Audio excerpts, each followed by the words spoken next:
우리는 어릴 적 어떤 물건을 갖고 싶어서 참 이렇게 안달이 많이 났던 그런 시절이 있었습니다. 저 같은 경우에는 중학교 때까지 참 이 자전거가 갖고 싶었어요. 친구들 몇몇이서 이렇게 자전거를 타고 다니는 모습을 보았을 때 참 그게 부러웠었고, 나도 자전거를 한번 타봤으면 좋겠다. 그래서 그런 생각을 많이 했었습니다.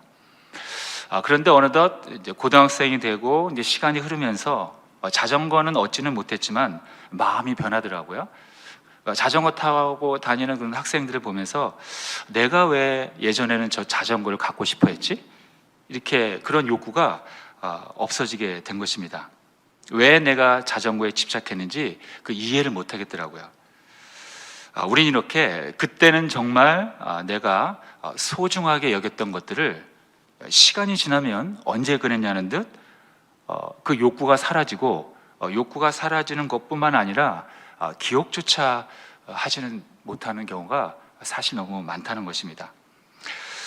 그래서 저는 보통 그 1년이나 2년 정도 이렇게 만지지 않는 물건들이 있으면은 그것을 꼭 해마다 이렇게 정리를 합니다. 여러분들은 어떻습니까? 여러분들 지금 현재 가장 중요하게 여기는 그러한 물건들이 있습니까? 그렇다면 그 마음은 내일이면 변할 수도 있습니다. 그리고 그 물건뿐만 아니라 여러분들이 소중하게 여기는 그 감정, 자신의 감정과 느낌 또는 자존심도 마찬가지예요. 내일이면 변할 수도 있다는 거예요. 그렇기 때문에 여러분들의 감정과 느낌을 너무 절대적으로 신뢰하지 마십시오. 다시 말하면 여러분들 스스로를 너무 믿지 말라는 것입니다. 왜냐하면 조금 전에 얘기했듯이 우리는 항상 변하고 또 변하기 때문이에요. 그래서 하나님께서는 내가 가장 소중하다고 여기는 것을 때로는 내려놓으라 하실 때가 있습니다. 왜냐하면 그것이 우리에게 불필요한 것이기 때문이에요. 우리는 아직까지는 미완성의 단계입니다. 예수님이라는 그 표대를 향해서 달려가고 있을 뿐이지, 그 과정 가운데 있을 뿐이지 아직까지는 미완성이라는 거예요. 계속해서 성화되어가는 과정 가운데 있다는 것입니다. 그래서 우리의 생각은 완전하지 못하고 실수를 할 여지가 여전히 있다는 거예요. 하지만 그럼에도 불구하고 우리는 여전히 고집을 피울 때가 있어요. 하나님은 우리에게 어떤 하나의 선한 길을 제시하시지만 우리는 그 길이 싫다고 하면서 여전히 내가 요구하는, 내가 원하는 것을 위해서 그 길을 하나님이 주신 길이라는 걸 알면서도 피할 때가 있다는 거예요. 고집을 피울 때가 있다는 것입니다. 그래서 하나님께서는 우리가 그럴 때마다 우리를 어둠의 길, 내리막길로 인도하실 때가 있다는 거예요. 우리가 끝까지 순종 안 할 때 말입니다. 그래서 하나님께서는 그 내리막길로 인해서 우리의 가치관, 우리의 마음, 우리의 생각, 우리의 방향을 하나님의 그 선하신 뜻대로 바꾸시고자 하는 것입니다. 물론 내리막길은 고생과 근심이 동반됩니다. 고통스럽습니다. 그러나 그것은 하나님이 우리를 파멸시키려는 목적은 아니에요. 우리에게 고생과 근심을 주는 것은 하나님의 본심이 아니라는 것입니다. 오늘 우리가 처음 읽었던 예레미야애가 3장 33절 본문 말씀을 우리가 다시 한 번만 함께 봉독해 보겠습니다. 주께서 인생으로 고생하게 하시며 근심하게 하심은 본심이 아니시로다. 하나님께서 우리의 인생에게 주시는 고생과 근심은 사실 하나님의 본심이 아니라는 거예요. 우리는 신앙생활을 하면서 분명히 알아야 할 것이 있습니다. 하나님은 우리가 아파하는 것을 절대로 원하지 않으세요. 우리에게 미래와 희망을 주는 분이시지, 우리에게 고통을 주시기 위해서 계획적으로 그 계획을 세우시고 우리에게 고통과 파멸을 주시기 위해서 계획을 세우시는 분이 아니라는 것입니다. 그렇다면 그럼에도 불구하고 하나님께서 우리에게 굳이 내리막길을 걷게 하시는 그 구체적인 이유는 무엇일까요? 그것은 첫 번째로 내리막길을 통해서 우리 삶에 있는 모든 거치장들을 제거하시기 원하기 때문이에요. 우리가 그것을 제거하기를 원하기 때문입니다. 조금 전에 얘기했듯이 우리는 어떤 특정한 물건을 너무나 갖고 싶어 해서 그 물건을 구입해서 기뻐할 때가 있다고 얘기했어요. 그런데 그 기쁨이 오래가지 못한다고 했습니다. 조금만 시간이 지나면 그냥 그 마음이 사라진다는 거예요. 그런데 우리가 그 얻으려고 하는 그 물질이나 어떤 물건만 얘기하는 것이 아니라 다른 것도 마찬가지입니다. 감정도 마찬가지고 권력도 마찬가지고 그 밖에 모든 이념과 사상도 마찬가지예요. 그것을 내가 얻었다고 해도 시간이 지나면 대부분의 사람들은 그 처음에 얻었던 그 희열과 기쁨을 유지하지 못한다는 것입니다. 다 사라진다는 것입니다. 아주 오래전에 그 우리나라 어떤 대통령께서 하신 말씀이 설교를 준비하는 중에 문득 기억이 났어요. 그 대통령께서 말하길 자신이 모든 것을 바쳐서 생명까지 바쳐서 노력을 하고 또 노력을 해서 겨우 대통령 당선이 됐지만 지금 현재는 그 당선의 기쁨은 모두 다 기억도 안 날 뿐더러 지금은 근심과 걱정으로 하루하루가 불안하다는 그런 고백을 하는 모습을 보게 되었고 그 장면이 생각났었습니다. 비단 이분뿐만 아니라 우리도 마찬가지라는 거예요. 우리의 삶도 똑같다는 것입니다. 그런데 가만히 생각해 보면 우리의 삶은 이럴 수밖에 없는 존재입니다. 왜냐하면 우리의 본질은 하나님의 형상으로 창조되었기 때문입니다. 하나님의 속성이 우리 안에 들어있다는 것입니다. 그래서 영원하지 않는 것들은 우리 스스로가 허무함을 느낄 수 있도록 우리는 창조되었기 때문이라는 거예요. 하나님이 원하지 않는 그러한 영원하지 않는 것들, 선하지 않는 것들은 우리가 아무리 채워도 조금만 시간이 지나면 허무함을 느낄 수밖에 없는 그런 존재가 바로 우리 인간이라는 것입니다. 하나님이 원하시지 않는 것으로는 절대로 우리 인간의 목마름을, 그 심령의 갈증을 채울 수 없다는 영적 원리입니다.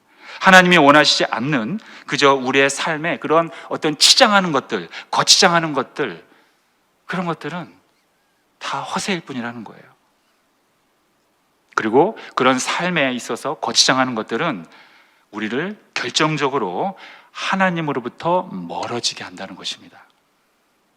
그래서 우리가 내리막길을 걷고 있다면 그것은 그동안 나에게 있어서 그동안 쓸데없이 붙어 있었던 모든 그런 삶에 거치장스럽게 있었던 것들을 다 쓰레기통에 버리라는 하나님의 강력한 메시지라는 것을 우리는 깨달아야 한다는 것입니다. 그렇다면 그동안 나를 하나님과 멀어지게 했던 내 삶에 있었던 모든 그런 거치장들은 구체적으로 무엇을 말하는 것일까요? 물론 사람들마다 차이가 있겠지만은 공통적으로 한마디로 쉽게 얘기하면 죄의 모습들입니다. 여러분, 죄란 무엇입니까? 하나님의 뜻과 멀어지는, 하나님의 뜻과 벗어나는 그런 모든 것들을 다 말합니다. 어떤 분들은 죄를 짓지 말라고 하면 죄, 목사님 너무 추상적인 거 아닙니까? 무엇이 죄인지 잘 모르겠습니다 라고 변명을 하시는 분들이 있어요. 하지만 성경은 친절하게도 우리가 구체적으로 짓는 죄가 무엇인지 혹시 모를까 봐, 이게 죄인지를 모르고 죄를 지었습니다 라고 변명할까 봐 성경 곳곳에서 아주 구체적으로 죄에 대해서 많은 것들을 열거하고 있습니다. 그 중에서 골로새서 3장 5절에서 8절까지만 보면 그러므로 땅에 있는 지체를 죽이라. 곧 음란과 부정과 사욕과 악한 정욕과 탐심이니 탐심은 우상 숭배니라. 이것들로 말미암아 하나님의 진노가 임하느니라. 너희도 전에 그 가운데 살 때에는 그 가운데서 행하였으나 이제는 너희가 이 모든 것을 벗어버리라. 곧 분함과 노여움과 악의와 비방과 너희 입에 부끄러운 말이라. 여러 가지 죄악들의 그런 구체적인 모습들이 있지만 그 중에 일부가 오늘 읽었던 부분입니다. 죄가 무엇인지 모르겠다고요? 너무 추상적이라고요? 아닙니다. 성경은 아주 자세하게 우리가 일상생활에서 또는 우리의 마음 가운데 저지를 수 있는 그런 많은 죄악들을 아주 낱낱이 열거하고 있습니다. 이러한 죄의 모습들, 이러한 거치장의 모습들, 삶의 허세들, 이러한 것들을 우리가 내리막길을 걸어갈 때 하나님은 우리에게 보여주시고 그것을 다 버리라는 하나님의 메시지라는 거예요. 그래서 내리막길을 걸어가는 시간은 나와 하나님이 만나는 영적인 시간입니다. 진정한 나의 민낯을 발견하는 그런 시간이라는 거예요. 그래서 내리막길은 힘들고 외롭고 사실 고통스럽습니다. 하지만 그로 인해서 내 안에 있었던 모든 삶의 거치장들을 발견할 수 있고, 그래서 하나님을 찾게 되고, 그래서 결론은 회복할 수 있다는 거예요. 우리는 보통 1년에 한 번씩 이 건강검진을 받습니다. 내 몸에 있는 모든 것들을 자세히 조사하는, 내 몸이 민낯이 되는 것입니다. 더 이상 꾸밀 수가 없어요. 의사 앞에서, 그 고가의 장비들 앞에서 내 몸은 화장을 할 수가 없습니다. 다 민낯으로 드러날 수밖에 없어요. 내 몸에 무엇이 병들었는가 조사하는 그러한 시간입니다. 건강검진 받는 것이 아무리 귀찮고 힘들다고 해도 그것을 막 고통스럽게 여기며 안 받으려고 하는 사람들은 거의 없습니다. 내가 내 몸을 검사하는 아주 유익한 시간이기 때문입니다. 회복으로 가는, 치유로 가고 있는 그런 단계이기 때문에 많은 사람들이 거부감 없이 건강검진을 받는다는 거예요. 하나님께서 우리에게 주시는 그 내리막길도 마찬가지입니다. 우리 영혼의 건강검진을 받는 시간이 바로 우리가 내리막길을 가는 시간이라는 거예요.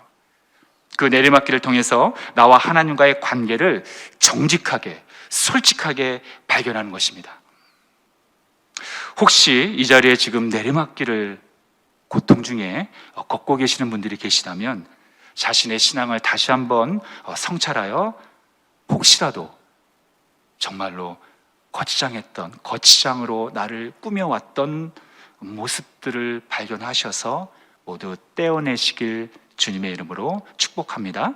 그래서 다시 하나님을 만나 새롭게 도약하는 그러한 2023년도가 되시길 주님의 이름으로 축원합니다. 자, 그리고 두 번째로 하나님께서 우리를 내리막길로 가게 하시는 이유는 바로 흑암 속에 계신 하나님을 만나게 하기 위해서입니다. 내리막길은 고통의 시간입니다. 어둠을 지나는 시간입니다. 캄캄한 그 흑암 속을 걷는 것입니다. 바다의 깊은 곳에 빠져있는 그러한 순간입니다. 그런데 아십니까? 하나님은 그 흑암 속에 계시다는 사실입니다. 하나님은 밝은 빛 가운데도 계시지만 어둠의 그 흑암 속에도 계시다는 것입니다. 하나님께서 이스라엘 백성들에게 십계명을 주시는 장면에서 백성들은 하나님의 음성을 듣게 됩니다. 그런데 그 위험에 너무나 두려워 떱니다. 그러나 모세는 오히려 하나님이 계신 곳으로, 하나님의 음성이 들리는 곳으로 더 가깝게 다가갑니다. 그런데 그곳은, 하나님의 음성이 들리는 그 가까운 곳은 빛 가운데서 하나님이 나타나는 것이 아니라 짙은 어둠 가운데, 즉 성경은 흑암 속에 하나님이 계셨다고 기록하고 있습니다.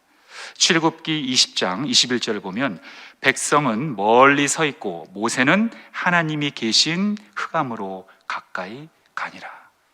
하나님이 흑암, 어둠 속에 계시대요. 아니, 하나님은 밝은 빛 가운데 계셔야 정상 아닌가요? 그럼 하나님이 어둠의 존재네요? 아닙니다. 그런 뜻이 아닙니다. 하나님은 빛뿐만 아니라 어둠까지도 주관하신다는 그런 의미입니다. 하나님의 빛도 창조하시고 어둠도 창조하셨기 때문입니다. 그러므로 하나님은 당신의 뜻에 따라서 빛과 어둠을 주관하시며 우리의 삶을 빚어가시는 거예요. 그래서 하나님께서는 우리가 어둠이 필요하다면 우리에게 어둠을 주시고 내리막길을 주시고 흑암 속에 우리를 내버려 두시고, 또 빛이 필요하다면 우리에게 빛 가운데로 걸어가게 하신다는 거예요. 그리고 하나님은 또 한 가지의 속성은 그 흑암 속에 있는, 내리막길을 걷고 있는 우리를 저 멀리서 팔짱을 낀 채 그저 바라보는 것이 아니라 우리와 동행을 한다는 사실입니다. 그 흑암 속에, 그 어둠 가운데 함께 있다는 거예요. 그리고 우리가 그 어둠 가운데서, 고통 가운데 신음할 때 함께 계신 하나님을 바라보며 손을 내밀기를 하나님께 도움의 손길을 내밀기를 하나님께서는 애타게, 아주 애타게 기다리고 계시다는 것입니다. 우리가 알다시피 사도 바울도 자신의 육체에 가시가 있었다고 고백했습니다. 또 그것을 치료해달라고 3번이나 기도했었습니다. 그런데 하나님께서는 바울의 요구대로 고쳐주지 않았습니다. 하나님은 바울의 생각과는 달랐습니다. 하나님은 바울이 고통 중에 머물기를 원했어요. 그냥 아파하기를 원했어요. 내리막길로 걸어가게끔 내버려 주셨습니다. 흑암 가운데 있기를 그냥 두셨어요. 육체의 가시를 고쳐주지 않았어요. 그런데 알고 보니 이것은 바울이 교만하지 않고 온전히 하나님만을 의지하라는 하나님의 깊은 뜻이었습니다. 여러분, 우리는 보통 어떤 일을 해냈을 때, 어떤 커다란 일이건 작은 일이건 어떤 사역이라든가 어떤 일을 해냈을 때 내 실력으로, 내 능력으로 했다고 자랑하는 것이 우리의 본능 아닙니까? 하나님은 이러한 우리의 본능을 너무나 잘 알고 있었다는 거예요. 그래서 하나님께서는 바울에게 그 약함이라는 흑암 속에 머물게 해서 그 흑암 속에 계시는 하나님을 찾게끔 인도하셨다는 거예요. 다행히도 사도 바울은 이 위대한 영적 원리를 알고 깨닫고 자신의 그 약함 속에서 오히려 하나님에게 도움의 손길을 뻗음으로 말미암아 하나님의 강력한 은혜와 능력을 받았던 것입니다. 이렇게 하나님은 우리에게 내리막길을 걷게 하시고 그 고통 속에서 동시에 임재하셔서 우리가 하나님께 손을 내밀기를 애타게 기다리고 계시는 것입니다. 그런데 하나님의 이러한 고통 중에 임하는 이 하나님의 독특한 속성은 바로 십자가에서 최고조로 절정을 보이며 우리에게 나타나십니다. 예수님께서 십자가에서 고통을 당하며 죽어가실 때 하나님은 멀찌감치 그 광경을 본 것이 아니라, 또는 예수님을 버린 것이 아니라 주님과 함께 십자가에 매달려 고통을 당하고 계셨습니다. 왜일까요? 그러지 않으셔도 될 텐데 왜 그랬을까요? 하나님은 왜 함께 아파하셨을까요? 참 이것은 우리가 이해하기 힘들어요. 그러나 믿음으로는 알게 되는 바로 하나님의 그 크신 사랑입니다. 하나님의 모든 역사는 이렇게 사랑에서 출발합니다. 하나님의 어떤 주권적인 계획, 경륜, 역사, 우리를 다스림, 이 온 우주를 다스리는 이런 모든 플랜들은 다 하나님의 사랑이라는 그 본성에서 출발했다는 거예요. 하나님은 예수님을 사랑하셨습니다. 아들로 사랑하셨습니다. 그와 떨어질 수 없는 하나의 몸과 같은 존재였습니다. 그래서 주님이 십자가에서 달리셨을 때 아버지로서 하나님은 함께 하셨다는 거예요. 그런데 그것이 끝이 아니라 주님을 죽음에서 다시 살리시는 그런 부활의 영광을 또한 보여주셨습니다. 이것이 바로 하나님 사랑의 결론입니다. 그런데 이것은 주님에게만 적용된 것이 아니라 우리도 마찬가지라는 거예요. 우리가 내리막길을 갈 때도, 우리가 어둠 가운데 있을 때에도 하나님은 우리와 함께 하신다는 거예요. 내리막길을 함께 걷고 계시다는 것입니다. 왜냐하면 우리도 예수님처럼 하나님의 아들이기 때문입니다. 우리가 걷는 이 내리막길은 결국 부활의 영광으로 가는 길이 된다는 거예요. 그래서 마지막 3번째로 하나님께서 우리를 내리막길로 가게 하시는 이유는 바로 하나님의 사랑으로 우리를 회복하기 위해서입니다. 치유하기 위해서요. 누가복음 15장에 나오는 이 탕자 이야기는 우리에게 정말로 많은 영적 진리를 주고 있습니다. 여기서 나오는 아버지는 이 집 나갔다가 들어온 둘째 아들을 왜 받아주었습니까? 아버지 유산을 미리 챙겨나가서 허랑방탕하게 살다가 염치 없이 돌아온 아들을 무엇이 이쁘다고 받아주고 용서하고 뿐만 아니라 환대했을까요? 이것이 바로 조건 없는 하나님 사랑의 속성입니다. 조건이 있다면 그저 조건 없이 아들을 사랑하는 것, 이것이 조건이라는 거예요. 이것 또한 우리의 가치관으로서는 도저히 이해하기 힘듭니다. 그러나 은혜로는 알 수 있는 하나님의 사랑의 성품이라는 거예요. 자, 그런데 여기서 한 가지 문제가 있습니다. 이렇게 하나님은 우리를 조건 없이 받아주시고 조건 없이 사랑해 주시는데 오히려 우리는 조건을 걸고 하나님 앞에 나아가고 있어요. 하나님, 내가 성공하면 하나님 앞에 나아가겠습니다. 하나님, 내가 지금 몸이 아픈데 건강을 되찾으면 그때 하나님 앞에 나오겠습니다. 하나님, 내가 지금 가난하지만 곧 부자가 되면 그때 하나님 앞에 나아가겠습니다. 하나님, 지금 제가 이 상처의 번복으로 지금 흐느끼는 거 아시죠? 내 상처가 회복되면 그때 하나님 앞에 나아가겠습니다. 내 마음이 진정이 되고 내 환경이 잠잠하고 안정이 되면, 내 마음에 안정이 되면 그때 떳떳하고 당당하게 하나님 앞에 나아가겠습니다. 하나님, 지금 내 마음의 상태 아시잖아요. 우리의 가정의 상태 아시잖아요. 내 처지 아시잖아요. 내가 회복이 되면 그때 나아갈 테니 조금만 기다려주세요. 만약 아직도 이렇게 생각하시는 분들이 계시다면 죄송하지만 그분은 하나님이 어떤 분인지 아직 모르고 있는 것입니다. 하나님의 일부만 알고 있다는 거예요. 하나님께서는 저와 여러분들의 이 현재의 그대로의 모습으로 나오기를 원하시고 계십니다. 내가 지금 내리막길을 걷고 있다고 해도, 또는 오르막길을 걷고 있다고 해도 그거는 하나님은 관심 없어요. 내가 있는 그 자체, 내 마음의 그 상태, 그 자체로 우리를 받아주시고 우리를 사랑해 주신다는 것입니다. 왜일까요? 왜 그럴까요? 아버지이기 때문에 그런 겁니다. 우리가 완벽해서, 우리가 깨끗해서, 우리가 거룩해서 하나님이 우리를 받아주시고 사랑하는 게 절대로 아닙니다, 여러분. 우리가 좀 일을 좀 잘하고 좀 어떤 성과가 있기 때문에 그때는 좀 하나님 앞에 당당하게 내가 나아가고, 그렇지 못하면 내가 하나님 앞에 못 나가는 것, 그거는 왜곡된 신앙입니다. 하나님은 아직도 모르고 있는 거예요. 추상적으로 하나님을 믿고 있는 것입니다.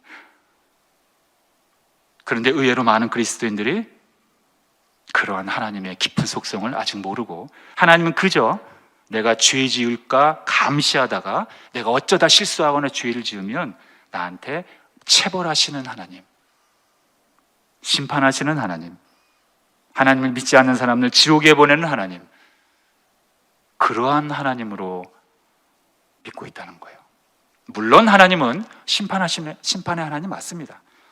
체벌하시는 하나님 맞습니다. 우리에게 형벌을 주시는 하나님은 맞습니다. 그러나 그것조차도 하나님은 선하시고 사랑이기 때문에, 하나님은 죄와 섞일 수 없는 분이기 때문에 죄를 심판할 수밖에 없는 하나님의 속성이기 때문에 하나님은 죄와 섞인 자들을 심판할 수밖에 없는 것입니다. 결국 심판도 하나님이 선하시고 하나님이 사랑이시기 때문에 나오는 그런 하나님의 속성인 거예요.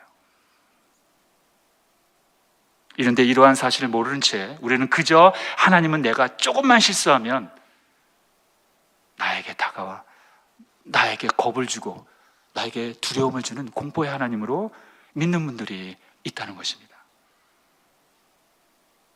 여러분, 우리가 깨끗하고 완벽하고 일을 잘하고 거룩해서 하나님이 받아주시는 게 아니라고 했어요. 우리는 아까 처음에 얘기했듯이 늘 변한다고 얘기했습니다. 오늘은 좀 내가 거룩하게 살았다고 해도 내일은 보장하지 못합니다.